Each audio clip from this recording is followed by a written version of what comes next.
Eder. Mech. Pallister. Ciao Eder, chissà se ti interessa un miracolo a Milano, molto vicino a Piazzale Gorini. I superperiti hanno eseguito all'Orto Botanico di Cascina Rosa, via Golgi, luogo del cuore fai, un godimento per gli occhi. Mantenuto fino all'ultimo filo d'erba pettinato a dovere, l'esperimento per comprendere il bizzarro comportamento dell'edera boschiva, miracolosa anche quella, che non si sgualcì per oltre 20 giorni. Inoltre, eseguirono l'esperimento sonde nel boschetto tra fine marzo e inizi di aprile 2024, primavera, quindi alberature differenti e irraggiamento solare diverso, concludendo che nel boschetto. In inverno 2021 c'erano temperature rigidissime e costanti, senza tenere conto da nessuna parte che nei giorni della sparizione di Lilly ci fu inversione termica certificata da ARPA FVG. ARPA rileva che al molo bandiera, da cui i superperiti estrassero le temperature ritenendolo bontà loro vicinissimo al boschetto, faceva freddo, in città alta, boschetto. 100 m sul livello del mare. Caldo. Quindi, miracolo a Milano, con l'edere che non si sgualciscono e miracolo a Trieste, dove non si tiene conto delle quote e l'inverno è come la primavera. Grandi scienziati. Considerato che Lilly era sul sentiero di volpi e cinghiali verificato da Nicola Bressi, curatore del Museo di Storia Naturale e zoologo di esperienza, nativo di San Giovanni. Direi che ha ragione chi dice che non è stata lì per 20 giorni. Grata se diffondi questo scoopino. A proposito, Cascina Rosa fu il set per quel bellissimo film di De Sica, Miracolo a Milano. Sebastiano, che da 3 anni e mezzo va in TV a suo rischio, dico, e pericolo dei vari commenti dalle persone, mi duole invece pensare e sentire che nei primi tempi lui dice la verità sta nei telefoni e soprattutto anche il dottor Barisani, che trova queste lesioni importantissime già lui nel 2022, e che Sebastiano con i suoi consulenti non abbiano chiesto di ritirare il telefono immediatamente, una copia del telefono di Lilly e una copia del telefono di Claudio.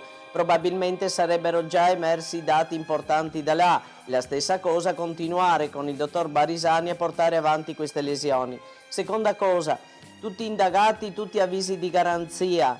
Ma io la verità, questo che sento, questo terrorismo in TV, lo vedo un momentino superficiale, anche perché la nuova procura con un nuovo procuratore capo, una nuova PM e probabilmente una nuova squadra della questura, ecco, la vedo un momentino così, perché abbiamo messo 3 anni e mezzo per capire che è un omicidio e non un suicidio. Quindi la procura dovrà molto bene studiare il fascicolo prima, ma poi abbiamo dal giugno 2023 25 punti che dicono sono stati tutti chiariti. È un corno, perché nessuno ancora sa i risultati di questi 25 punti, perché sono ancora segretate, perché le indagini sono aperte per omicidio volontario. Quindi secondo me prima di tutto quello che farà la procura sicuramente sarà risentire tutte le persone che circolavano intorno a Liliana, sentire per esempio quelli della cena del 13, che alcuni non sono mai stati sentiti, amici, familiari di Sebastiano vicino, tipo i figli o la nuora soprattutto, perché secondo me adesso tornerà in auge la famosa uscita di Liliana verso la Wind, perché non c'è più motivo di pensare che lei non dovesse andare alla Wind.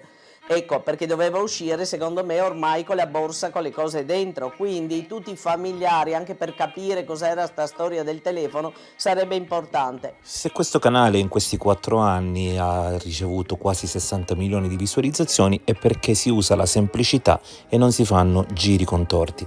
Se Liliana si fosse suicidata avrebbe avuto anche senso lasciare i telefoni a casa, perché uno che si suicida lo fa, ma se Liliana quel giorno avesse voluto vivere un qualsiasi giorno della sua vita non avrebbe mai lasciato i telefoni a casa. Ma allo stesso tempo a Claudio Sterpin viene detto che deve andare alla Wind. È impossibile non pensare a una connessione fra questi due elementi.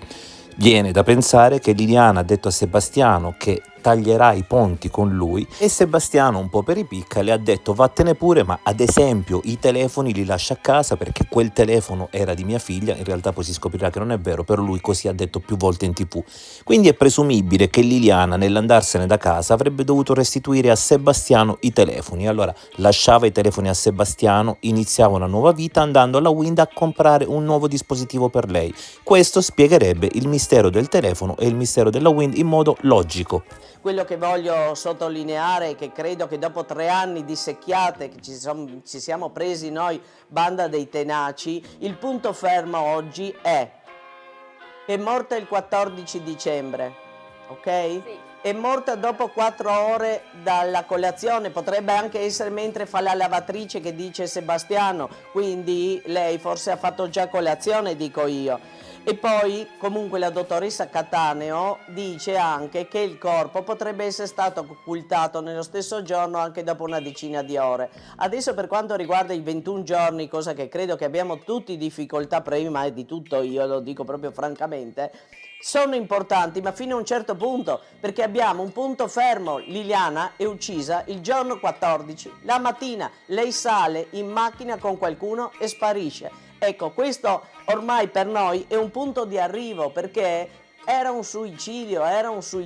Adesso abbiamo Liliana che esce probabilmente con tutte le cose, sale in macchina, sparisce, e soprattutto dopo 4 ore massime dalla colazione sua. Sì. Visto che il marito mi sembra che esce verso le 7:45, diciamo che lui non la vede far colazione, quindi dico io, lei forse l'ha fatta anche alle 6:30, Allora, visto che era in Gabriella, piedi per fare sta perché lavatrice. Adesso diciamo che la vita è un po' cambiata, nel senso che finalmente si è arrivato a un punto di non ritorno, dove emerge in tutti i modi, in tutti i pori di tutti quanti, che Liliana è stata uccisa, perché appunto da sempre noi familiari, noi amici abbiamo sempre detto che Liliana non poteva uccidersi, e lo ribadisco, l'avrò detto 10 volte già.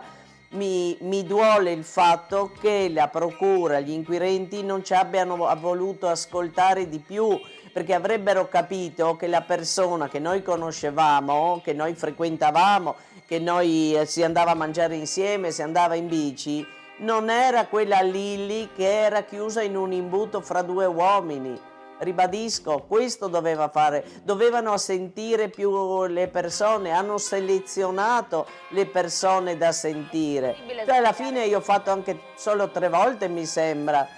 Ecco, e quindi avrei potuto dire tante cose di più, avrei voluto far capire che Liliana, ma d'altronde lo stesso Sebastiano lo dice, Liliana amava la vita. Non riesco a comprendere come dopo quella denuncia del 14 dicembre la sera fatta dal coniuge, si legge tutto in quell'atto, cioè che la moglie non era una che era strana, non prendeva medicinali, non tornava mai più tardi di quell'ora, che lui era preoccupato. Sono cose che sono chiare. Il 15 poi si presenta la mattina uno che ti dice sono l'amante, e molla i telefoni là finché loro possano fare su 2 piedi, e lo hanno fatto, meno male, gli screenshot. Dopodiché lui anche, Claudio, passa la mattina davanti all'operatore di polizia prima di salire alla squadra mobile, che lo stesso operatore di polizia che lo ha accolto, e lui ha detto le prime cose sulla vita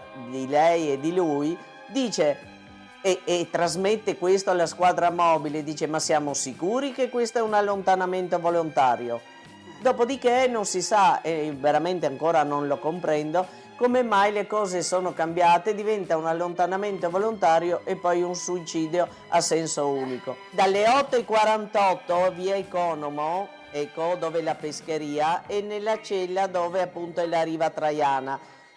Tengo solo a sottolineare che gli inquirenti sono andati a gennaio a chiedere al pescivendolo se Sebastiano è passato di là, ma nei primi tempi proprio voi giornalisti avete fatto il giro delle pescherie. Mi aveva colpito che il pescivendolo non ricordava a che ora era passato Sebastiano, se era passato, a che ora era passato. Un mese dopo, quando viene chiamato dagli inquirenti, si ricordava addirittura, qua al contrario, c'è chi dimentica e chi ricorda dopo, si ricordava addirittura che era intorno alle 9 perché lui mette i cartellini con il prezzo del pesce.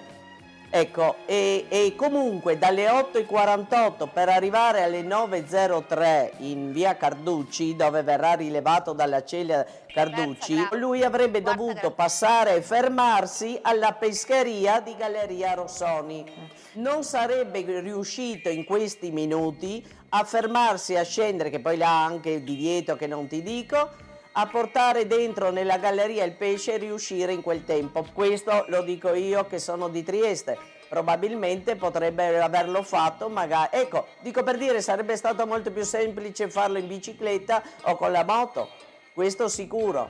Farlo con la macchina mi lascia un po' perplessa, Perché? arrivare, parcheggiare, scendere, mettere. Ecco, questo è un mio pensiero. Alle 8:48 deve allora andare in pescheria via Economo, deve andare in pescheria in Corso Italia dove c'è la Galleria Rossoni, deve arrivare alle 9:04 in via Carducci. La vedo duretta, ma veramente duretta, anche perché un minuto minimo dal pescivendolo, proprio minimo. Innanzitutto è una cosa prettamente informatica che loro sapranno bene poi collegare queste celle, però alle 8:13, 8:14 lui passa a una pescheria dove comunque la titolare non si ricorda di averlo visto, diciamo può essere di sì, può essere di no, prende la cella via Marchesetti, la via Marchesetti è la cella di casa, certo che da dove era in linea retta con la casa è facile che l'abbia presa, però è una cella di casa. Alle 8:24, che dovrebbe essere intorno alla rotonda del Boschetto, prende di nuovo la cella di casa, ok? Quindi noi non vediamo solo alle 8:13 che i vigili urbani con la telecamera riprendono la targa della macchina di Sebastiano, ma non abbiamo prova che lui è entrato in quella pescheria.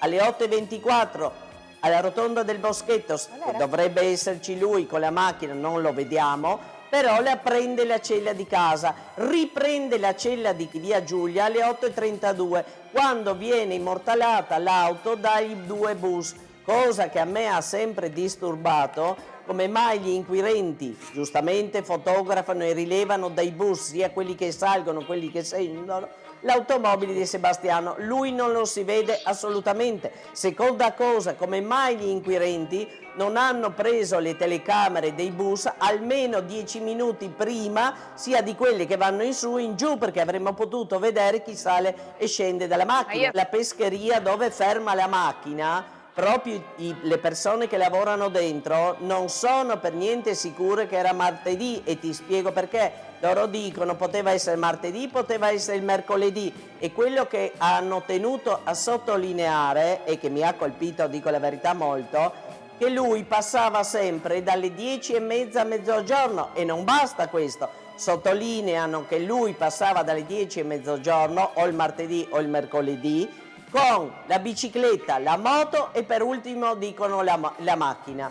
Quindi sembra anche questa un po' contrastare, questa macchina presa dai bus giustamente alle 8:32, ma non abbiamo bus né precedenti né dopo per vedere quanto tempo rimane la macchina. E poi una cosa, dopo le 8:32 il cellulare di Sebastiano viene spento e verrà riacceso alle 8:48 nella cella appunto di Riva Traiana, lì dove è detto il Molo Quarto, lì non mi ricordo com'era il nome della cella, quindi del pescivendolo di via Economo. E nei 25 punti del GIP c'è il GIP che chiede agli inquirenti come mai c'è questo, diciamo, discordanza dei 5 minuti sulle telecamere. Infatti chiede come mai sono i 5 minuti di differenza sulle telecamere della scuola allievi, e poi chiede anche che siano controllati gli orari del bus che arriva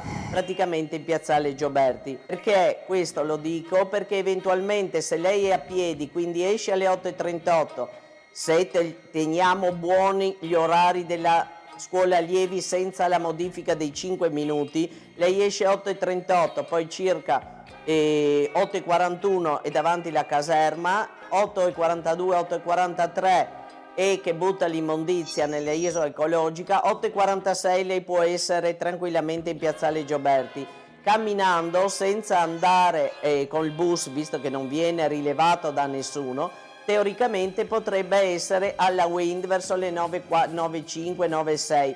Ma quello che voglio ribadire è che perché adesso potremmo anche considerare valida quello che dice Claudio, perché non vedo perché doveva inventarsi una cosa del genere, ma seconda cosa, bisogna anche tenere presente che il 30 dell'11 Liliana era passata già alla Wind per chiedere informazioni sul suo piano tariffario. Quindi potremmo anche considerare che lei poteva anche ritornare, volendo per assurdo, anche senza il cellulare, perché era solo eventualmente una modifica di giga e non di cioè lei con la stessa tariffa avrebbe avuto più giga. La storia della lite di alcuni giorni prima, almeno così era stato raccontato da Laura Grassi, purtroppo deceduta, ma esistono le testimonianze, dove lei disse che appunto avevano sentito i coniugi litigare perché il nonno, che sarebbe Sebastiano, voleva acquistare per la nipote un telefono molto costoso e anche in questo caso si era anche considerato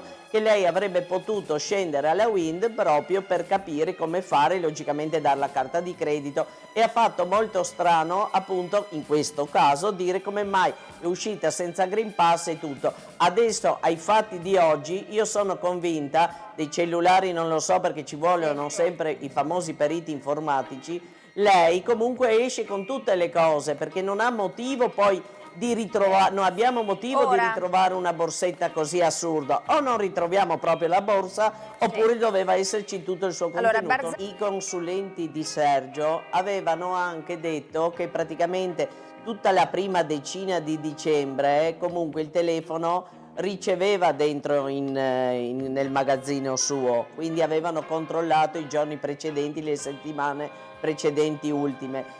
Seconda cosa, lui ogni volta ci stupisce con gli effetti speciali, dico io, perché è lui che ci stupisce con gli effetti speciali, non noi che ce l'abbiamo con lui. E sento che parla anche dei telefoni, ma perché telefoni, che abbiamo parlato sempre di un telefono? Lui quella volta, mi ricordo, aveva 5 utenze aperte, che poi, cosa ditemi voi cosa serve a un vecchietto, come dice lui, 5 utenze, vabbè, ognuno ha diritto a fare quello che gli piace. Però il telefono è stato anche controllato per 2 settimane prima, quindi mi sembra dal 1° dicembre. E poi alle 15:28, se non sbaglio, del pomeriggio, lui chiama Liliana a 0 secondi. Esatto. Lui invece aveva dichiarato che non ha mai sentito sua moglie, ma lui la chiama, ma 0 secondi, anche se era in casa, quella non avrebbe mai potuto Allora, rispondere. Biavardi. Ehi, non dimenticare di iscriverti a questo canale.